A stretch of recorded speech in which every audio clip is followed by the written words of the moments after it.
Welcome to Reddit Aliens. Hey Reddit, have you ever had an experience with a mythological creature or ghost, entity, or animal, or forest guardian? If so, what was your experience? Please remember to like, share, and subscribe. Nothing spooky, I suppose, but I was walking my dogs once along our usual route and we saw something odd. There's a few other people who walk their dogs here, but generally it's just you and your dogs. The route we go cuts through a forest and then follows the outskirts of the forest in a half loop before it cuts back into the forest to head back to the start. One day I'm walking my dogs and way off in the distance on a hill, I see two animals come over the hill. My eyesight at a distance isn't great, and I assumed it's just someone else walking their dogs, so I leash my younger puppy and continue walking towards the animals. We get within maybe 150 feet of the animals, and I realize that they are not dogs. One's a red fox, and the other was a white-tailed deer that couldn't have been too old, maybe just a little older than a fawn. The fox is sitting casually next to the deer, and as we approach, they both just stare at us.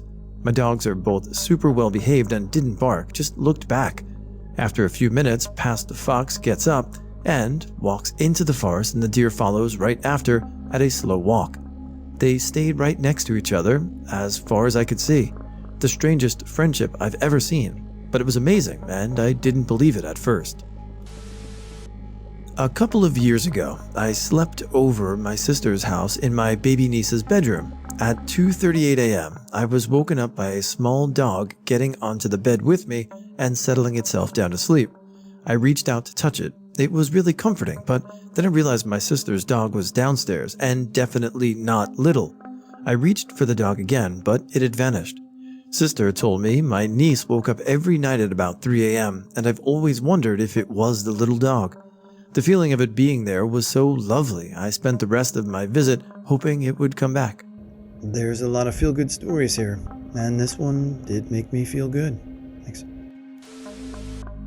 When my grandfather passed away, we sat on his front porch later that night, and 3 great horned owls flew over our heads. My mom busted up crying, saying that when her sister passed away, a great horned owl flew over like that, and when my grandmother passed away, 2 owls flew over.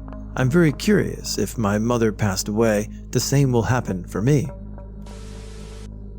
My grandma had a Welsh corgi who lived to be 19. The week after they put him down, the next door neighbor came over and was surprised that the dog, who was very protective, didn't bark when he knocked on the door. My grandpa told him that they had put the dog to sleep a week ago. The neighbor got really serious and said, "No way. I've seen him every day standing under the big tree in your front yard." We took this as a sign that he was still near us.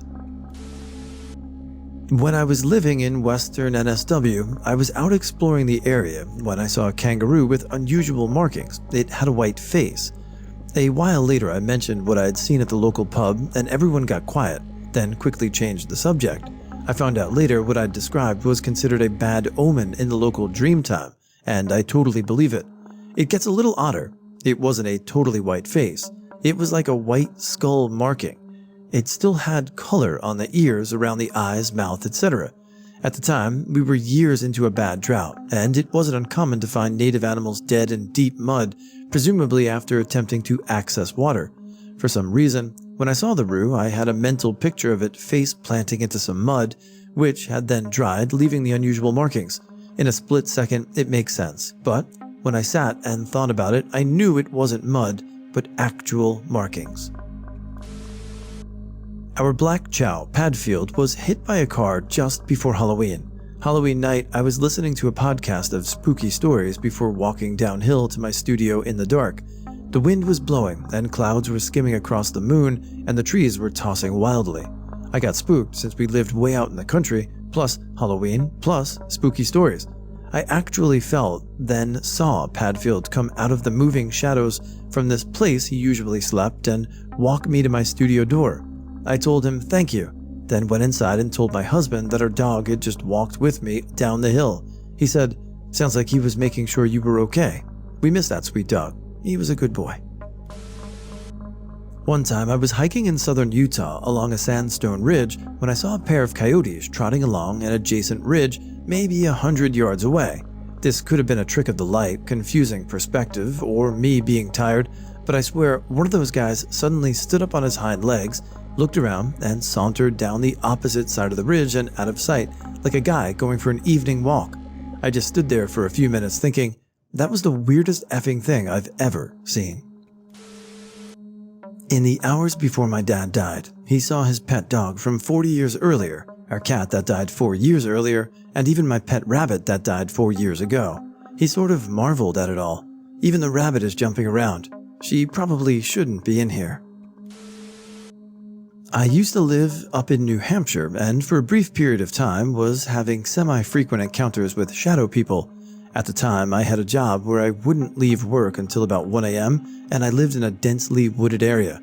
For a while, it was bad enough that when I'd get home at night, I'd be scared to get out of my car and walk to my front door. Then one night, I was driving home, and as I came around a big bend, I looked up, and at the edge of the tree line, looking right down at me, was a giant silver stag. When I say silver, I truly mean it. Not gray, not white, and it even shimmered ever so slightly. He was massive and beautiful, and I immediately felt very calm and safe. I closed my eyes for a split second because I knew what I was looking at couldn't be real, and when I looked back, he was gone. I never saw another shadow person after seeing the silver stag and feeling the calmness come over me. Sometimes I wonder if he was some sort of guardian.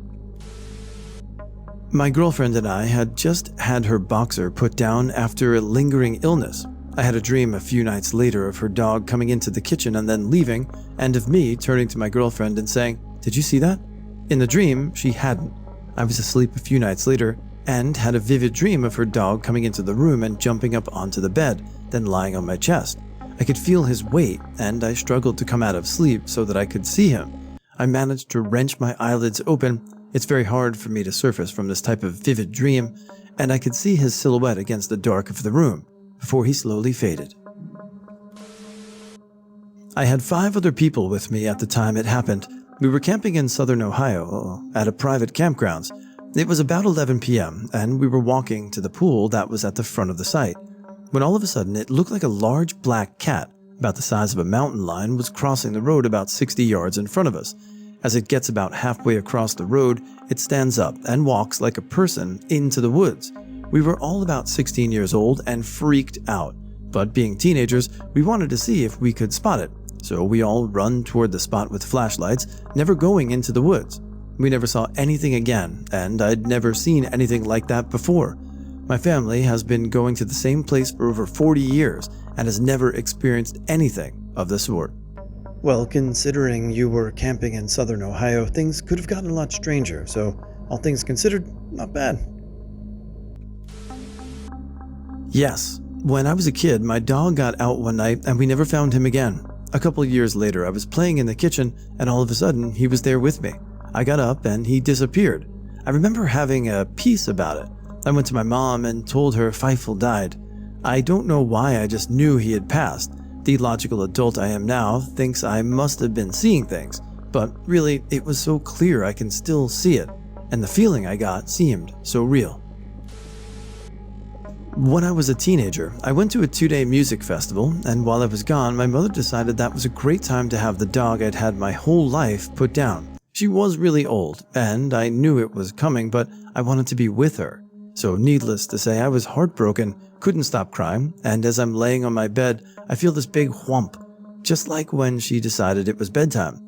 I could feel her curled up against my back, all warm, and I heard that huff she'd make when she got comfy. I put my hand behind me, and I could feel her fur, and I calmed down and fell asleep. When I woke up, my dog was gone, but there was a big warm dent in the covers, like she just left.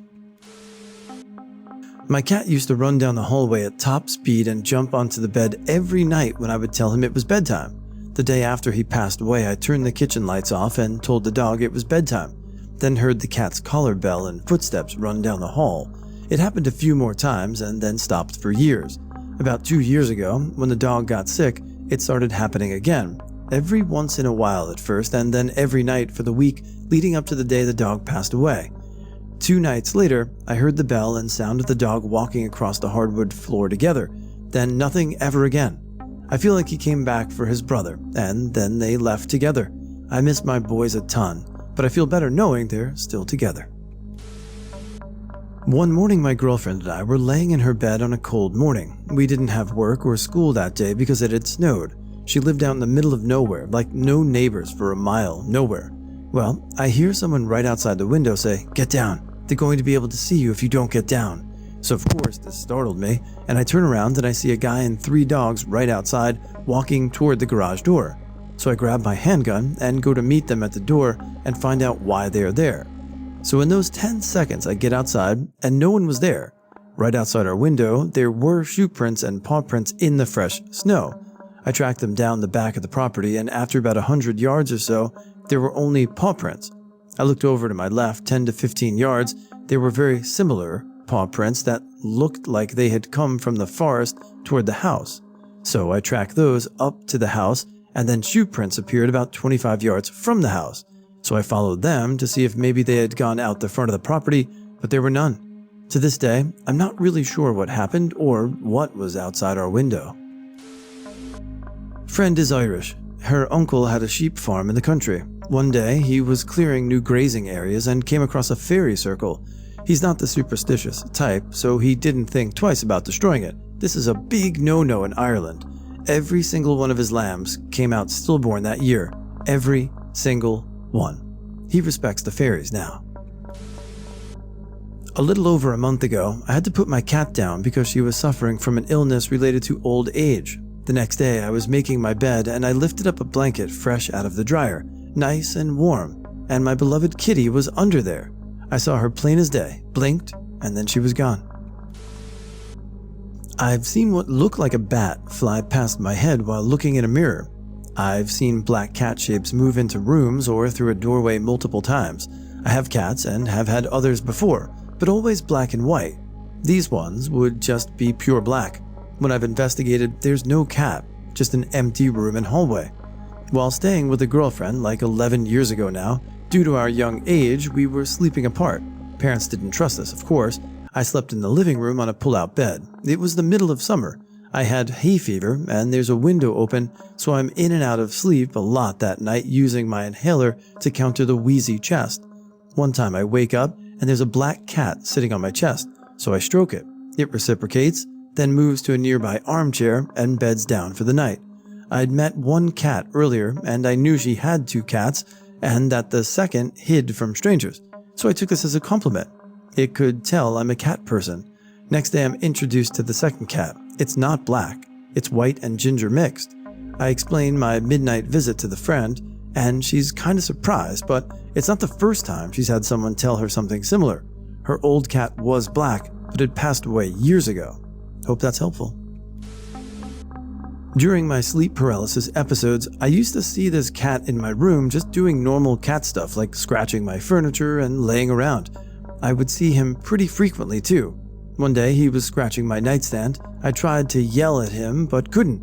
I've always thought it was weird that I see the same cat every time I have a sleep paralysis episode. I've had a bat or something fly out at me from the wall, but my mom has a much more exciting story than that. When my mom was young, I believe she said 14 to 16, but I can't remember. She and her family, my grandparents and 2 aunts, although I believe my grandfather was deployed at the time, lived in the country. They had several animals, goats, chickens, 2 dogs, and 2 cats. Her younger sister's cat went missing one day. They searched everywhere and couldn't find the cat. It was gray with long fur and was missing the tip of its tail.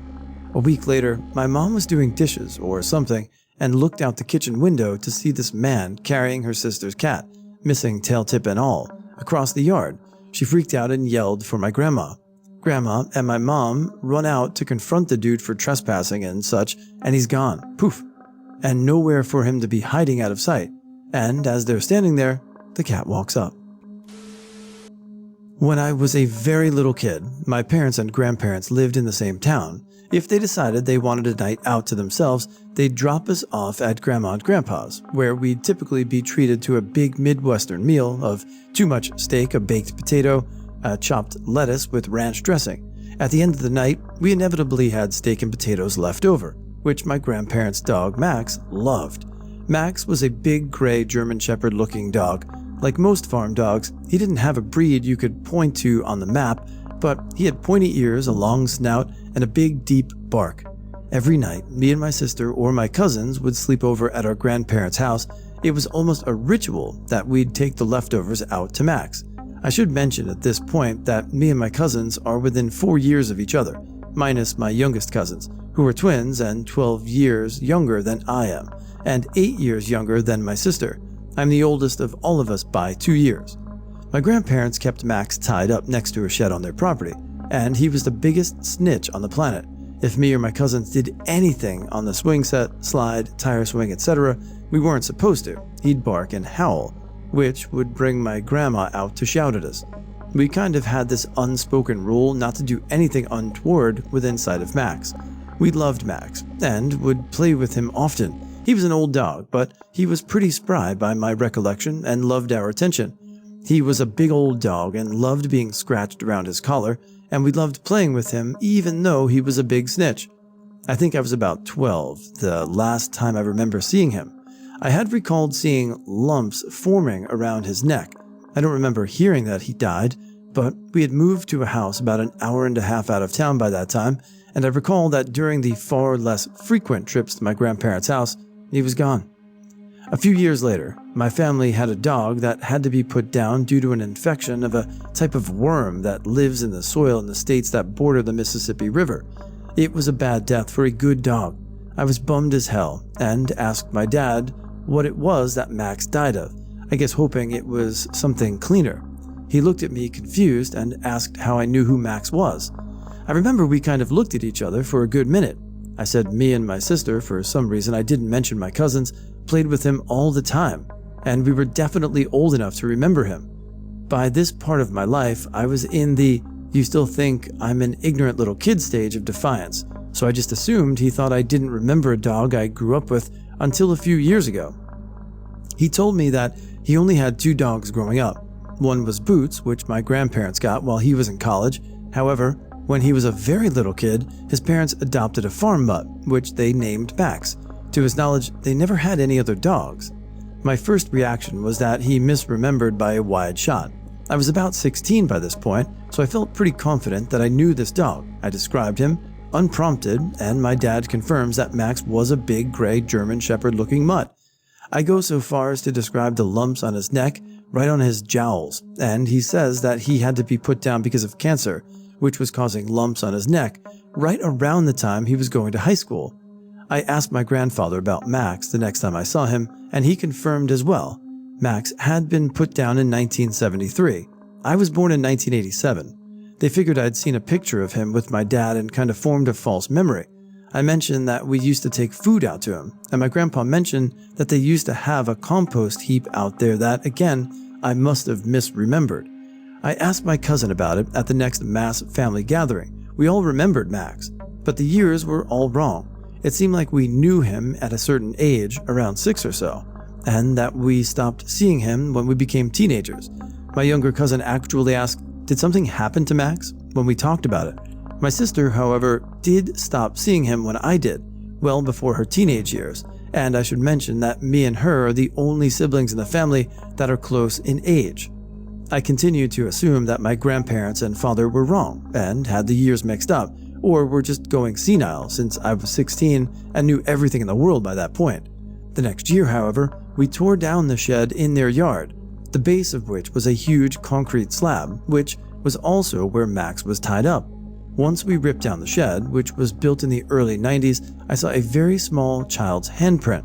Above it said Dale, which was my father's name, and next to it was a big old paw print above it written Max.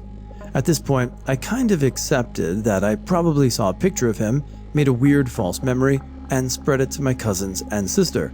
That was the most logical solution, but I honestly to this day can't recall that picture. My cousin agreed, and it became kind of a running joke that I convinced them there was a dog out there. It didn't really get freaky until my youngest cousins, the ones that were 12 years younger than me, who had their own childhood at my grandparents' house, separate from me and my other cousins, mentioned having to be sneaky on the swing set, because if they went down it backwards, Max would start barking.